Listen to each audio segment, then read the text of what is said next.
Bonjour à tous et bienvenue dans cette nouvelle vidéo. Aujourd'hui, nous allons parler de la lithothérapie, donc le pouvoir des pierres, et vous expliquer un petit peu comment les pierres agissent en fait sur le corps, puisque souvent les personnes pensent que les pierres sont un peu comme un effet placebo et que derrière il n'y a pas d'énergie, il n'y a pas de pouvoir réellement de la part des pierres. Alors, déjà, la lithothérapie, c'est l'art de se soigner avec les pierres et les minéraux, ce qui veut dire que les minéraux sont un appui pour le corps, pour qu'il puisse se régénérer et pour que chaque problématique puisse se régler de manière naturelle. Naturellement, ça ne remplace pas un médecin physique, ni des médicaments, ni un traitement à la pharmacie. La lithothérapie, c'est un accompagnement avec les pierres qui permet de soigner la personne de manière naturelle, mais également se faire sa propre thérapie à soi par les pierres. Alors, notre corps, il est naturellement constitué d'eau et nous avons, comme j'ai expliqué, chacun et chacune sur cette terre, un taux vibratoire. D'accord? En fonction du taux vibratoire, ça veut dire qu'on va vibrer à une certaine fréquence qui va être plus ou moins haute, voilà, que ça soit physiquement comme spirituellement. Et c'est ce taux vibratoire qui va mesurer en fait notre taux d'ouverture d'esprit dans tous les domaines. Vous voyez ce que je veux dire? Suite à ça, plus on va être à un taux vibratoire qui va être haut, plus on va être réceptif à tout ce qui va être énergétique. Pourquoi? Parce que le taux vibratoire va être tellement haut, en fait, que nous allons devenir réceptifs, en fait, à tout ce qui va être énergétique, qu'on ait un don ou qu'on n'en ait pas. Voilà. Et à partir de là, on va s'ouvrir au monde des pierres, des minéraux et à tout ce qui va être holistique en termes de médecine. D'accord? Suite à ça, les pierres vont pouvoir faire leur travail.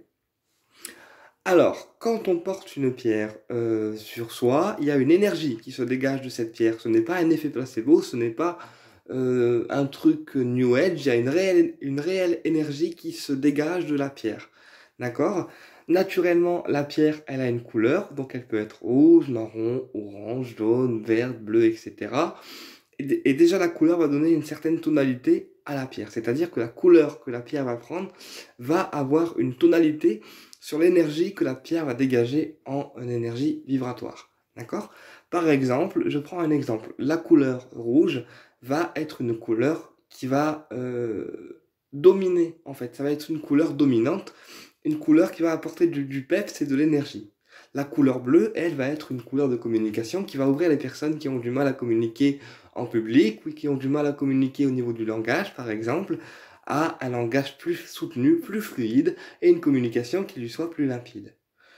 L'énergie verte, elle, va connecter en fait la pierre à tout ce qui va être le cœur, les émotions refoulées, mais également parfois pour certaines personnes les allergies, les douleurs articulaires, et elle va soigner aussi le chakra du cœur, donc le cœur à l'intérieur. La couleur orange, elle va ouvrir la personne au niveau de l'harmonie. L'harmonie nécessaire, par exemple, quand on est en public, voilà, savoir trouver sa place, savoir aussi retrouver sa joie de vivre, etc. La couleur jaune, elle, c'est la couleur du plexus solaire. Elle va donc ouvrir la personne au niveau du plexus, puisque le plexus, c'est l'organe de la joie. C'est là où on retrouve notre lumière intérieure, d'accord? Et où on rayonne notre propre lumière. Naturellement, la couleur jaune va aussi intervenir sur la joie de vivre, sur la chance et tout ce type de choses. Bref, tout ça pour dire qu'une pierre a une couleur et que la couleur va donner aussi une tonalité à cette pierre pour qu'elle puisse agir sur différents domaines. D'accord? On verra aussi que souvent, c'est la pierre qui vous choisit, c'est pas vous qui choisissez la pierre, c'est la pierre qui vous appelle. Alors, soit parce qu'elle a une couleur qui vous plaît au niveau de l'esthétique, soit parce que la matière, elle vous plaît parce qu'elle est polie, parce qu'elle est roulée, parce qu'elle est brute, etc. Soit aussi parce que ça peut être les vertus qui vous attirent par rapport à ce que la pierre travaille déjà en elle-même, toute seule. D'accord? Donc, il y a différentes façons de porter les pierres, donc soit en version dans la poche, en version brute ou roulée, d'accord? Soit en version pendentif qu'on mettra autour du cou, donc on portera cette pierre en version pendentif, d'accord? Soit en version bracelet qu'on mettra autour du bras, qui nous permettra d'avoir l'énergie de la pierre en continu. D'accord? Puisque c'est ça en fait l'intérêt de porter les pierres sur soi, c'est d'avoir leur énergie en continu, mais surtout quand on en a besoin, qu'on en a le plus besoin. D'accord? Voilà. Et on verra aussi que l'onde de forme que la pierre peut avoir va dégager une certaine importance dans ce qu'elle va envoyer ce qu'elle va réceptionner en termes d'énergie. Par exemple, une pierre qui va être roulée, elle va avoir un impact beaucoup moins fort qu'une pierre qui va être brute. Pourquoi? Parce que la pierre brute, elle n'aura pas été travaillée par la main de l'homme, et en ce sens-là, elle sera brute, brute de pomme, comme on dit, et son action va être beaucoup plus directe qu'une pierre qui a été travaillée par la main de l'homme. Euh, Par exemple, une pierre qui va être taillée en version cœur, donc en format cœur, ça va être une pierre, même si elle est dynamisante, d'accord, dynamisante, ou qu'elle peut recharger l'énergie des personnes, etc., ça va être une pierre qui va envoyer de l'amour. Pourquoi? Parce que c'est une pierre qui est taillée en format cœur, et on le sait, le cœur, c'est une forme, en fait, d'amour. Voilà, qu'on le veuille ou pas. Ensuite, les formes de pointe au niveau des pierres, c'est très important aussi. Pourquoi? Parce que les pointes permettent en fait de canaliser l'énergie dans un point précis. C'est-à-dire que quand on porte une pointe en pierre, quelle qu'elle soit en pendentif sur nous, elle permet de canaliser l'énergie dans un point précis et sur vous. Mais également, si c'est une pierre de protection comme la tourmaline par exemple, eh bien la tourmaline en forme de pointe permettra de redescendre les énergies négatives dans la terre. Voilà, puisque la forme à pointe, c'est aussi dans le but de redescendre toutes les énergies négatives, soit à l'expéditeur, soit dans la terre, soit de canaliser en fait les énergies négatives pour ne pas que vous, personne physique, vous les absorbez, tout simplement. Ensuite, une pierre, elle doit être entretenue donc soit au soleil, soit à la lune. Donc toutes les pierres qui vont être jaunes, orange, rouge, transparentes, noires et marron vont aller au soleil et à la lune, c'est-à-dire qu'ils vont travailler avec les deux astres. D'accord? Tout ce qui est à l'inverse rose, vert, bleu, etc. Rose, vert, bleu, violet, ce sont des couleurs qui vont être naturellement plus froides, auquel cas ils travailleront ces pierres-là avec un seul astre, qui va être la lune. Voilà. Également, il y a des pierres qui sont fragiles comme la pyrite, le turquoise, la sélénite, etc., qui sont des pierres qui, comme ils sont fragiles, eh bien, ils ne supportent pas l'eau, auquel cas on les rechargera uniquement avec l'astre solaire et l'astre lunaire, ou encore un bol tibétain, pour pouvoir les régénérer en fait en énergie. Voilà. Donc le mieux pour ressentir les énergies d'une pierre, c'est de le porter sur soi en pendentif, en contact avec la peau, pour que la pierre s'habitue à votre peau et qu'elle prenne en fait l'énergie, qu'elle s'adapte à votre énergie à vous et qu'elle puisse avoir une action de manière continue et quotidienne. Souvent, on ressent les effets de la pierre au bout de 4 jours pour les effets les plus rapides et 1 mois pour les pierres qui vont être un peu plus longues à travailler sur nous. Voilà. Après, il peut arriver aussi que même si on est réceptive aux pierres, on ne ressente pas l'énergie d'une pierre en particulier. Donc si on ne ressent pas l'énergie de la pierre en particulier, c'est que la pierre n'a pas envie de travailler avec nous, ou alors qu'elle n'a rien à faire en fait sur nous, dans notre énergie, dans notre aura, auquel cas on pourra la garder quand même en format décoratif. C'est pas forcément gênant. Mais voilà, pour les personnes qui portent les pierres en pendentif, on recommandera de la porter durant 4 jours pour avoir un effet rapide. Voilà, mais il y a aussi des pierres qui sont beaucoup plus longues à travailler sur nous, auquel cas il faudra 1 mois complet avant que la pierre fasse son effet. Voilà, donc ça c'est dit déjà. Et c'est important d'entretenir les pierres, voilà, parce que les pierres sont vivantes, ils ont une énergie comme nous, et c'est important d'entretenir les pierres, de les nettoyer régulièrement, de les purifier régulièrement, parce que sinon elles arrivent à saturation, et ce qui se passe quand elles arrivent à saturation, c'est que naturellement elles ne peuvent plus en fait travailler correctement sur vous. Voilà, c'est pour ça que c'est important d'avoir un entretien qui soit régulier et quotidien, pardon.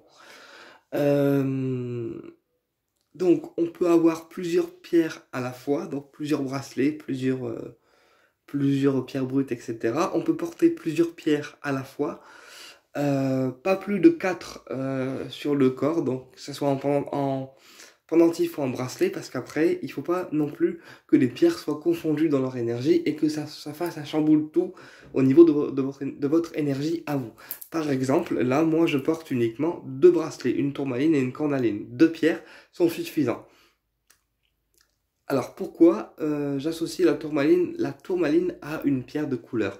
Puisque nous verrons qu'il y a des pierres qui sont extrêmement en fait fortes, surtout les pierres noires qu'on considérera comme les pierres d'ancrage, les pierres qui vont travailler sur les pieds, mais aussi sur le fait que les choses soient bien ancrées et que vous, humainement, vous soyez bien ancrés.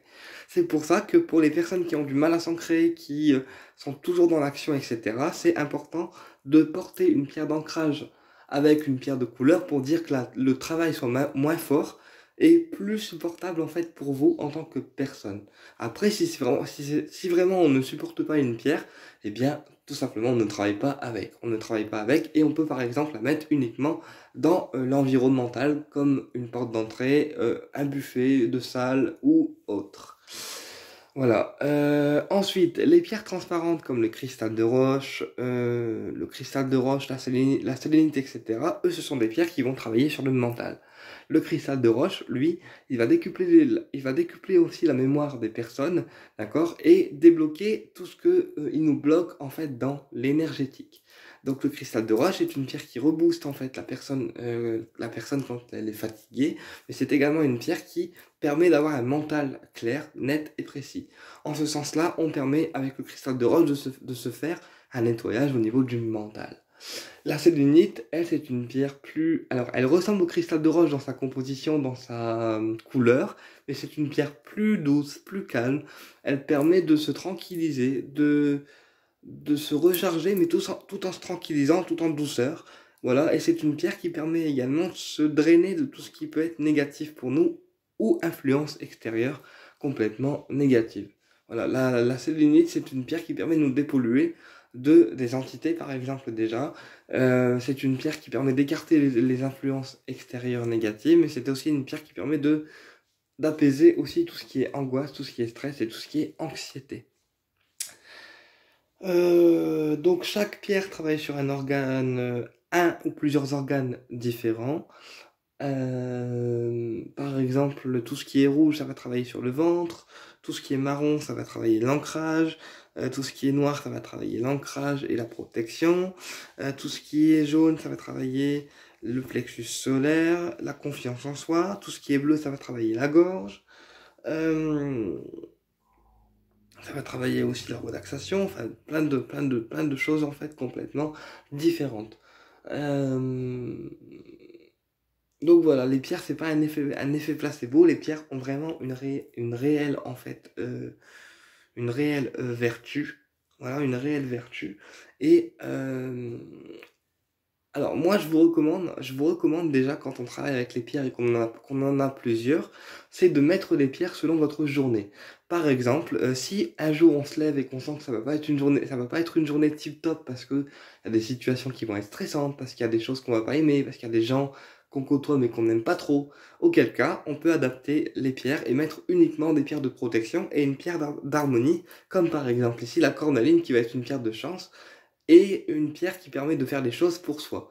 En ce sens-là, on ne se fera pas vampiriser notre énergie par les influences, on va dire, extérieures. Si un jour on sent que la journée elle va être positive, que c'est une journée tranquille, que on n'a rien à faire, etc., on peut mettre des pierres qui vont tranquilliser le corps, comme par exemple l'ambre jaune, voilà, qui est une pierre qui permet de revenir à l'essentiel, qui permet aussi de tranquilliser en fait le corps. On peut mettre également des pierres d'amour comme le quartz rose, comme la kunzite, qui vont être des pierres vachement en fait dans la détente pour pouvoir s'apaiser en fonction des journées qu'on va passer. Après, si vraiment on est au travail, qu'on voit du monde, etc., et qu'on est au travail tous les jours, je recommande de porter une labradorite parce que c'est une pierre qui protège des influences négatives, et une tourmaline parce que c'est une pierre qui permet de nettoyer le cercle des personnes que vous allez rencontrer ou les personnes que vous allez côtoyer.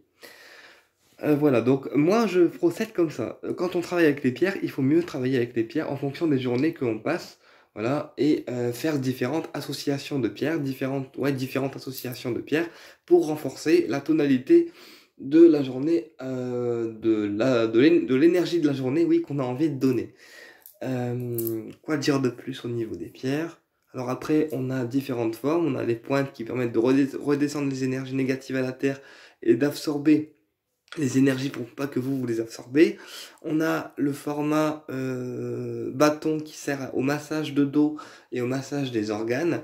Voilà. On a le format sphère qui permet de protéger une maison ou de diffuser l'énergie dans une maison de manière plus forte. Et on a tellement de formes différentes en fait. Enfin, il y a beaucoup de formes différentes et on a des prismes aussi qui sont des formes géométriques qui sont pas mal non plus. Voilà. Euh, donc voilà un petit peu au niveau des pierres ce que je voulais vous dire. Donc pour les purifier, on les passe à l'eau pour les pierres qui aiment l'eau. Donc eau froide pour les nettoyer, eau chaude pour les raviver. Et pour les pierres qui sont plus sensibles à l'eau, eh bien encens de protection, bol tibétain, fleur de vie, ça suffira très bien. Et bien sûr, on travaille avec les deux astres ou un seul astre selon la pierre. Voilà. Et si une pierre se casse, si elle tombe, etc., c'est que la pierre a fait assez de travail avec vous, qu'elle a emmagasiné trop d'énergie, qu'il est temps pour elle de se nettoyer, de se réparer aussi, auquel cas on la réenterre dans la terre et on lui dit au revoir. Enfin, on l'enterre dans la terre dignement, en fait. Voilà. Si une pierre, elle tombe, une labradorite par exemple, elle tombe sans raison, c'est que vous avez côtoyé trop de monde et il y a eu trop de gens négatifs autour de vous, auquel cas la pierre n'a pas pu tout absorber, même avec un entretien qui a été régulier. Voilà. Et c'est comme ça avec n'importe quelle autre pierre. Eh bien écoutez, j'espère que cette vidéo vous a plu et je vous dis à très bientôt pour une prochaine vidéo et au plaisir de vous retrouver.